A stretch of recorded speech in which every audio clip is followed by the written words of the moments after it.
আপনি যার কথা বলেছেন সে কি বলেছিল আপনি দেখেছেন তার বক্তব্যগুলো?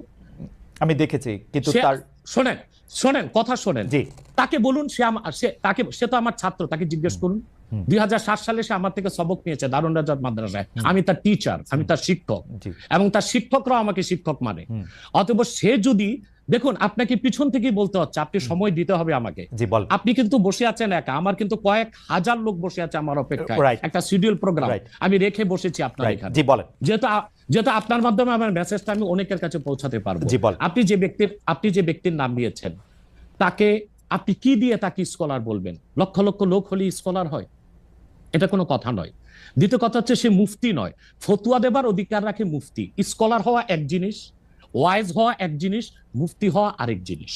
আর আমার কথা হচ্ছে, আমি কি গ্র্যান্ড মুফতি বাংলাদেশে? তা আমি বলছি না, এটা বলার অথরিটি আমার নেই, কিন্তু আমার ফতুয়াতে কলম বসাবার মতো 10টা মুফতি আপনি বের করে দেন।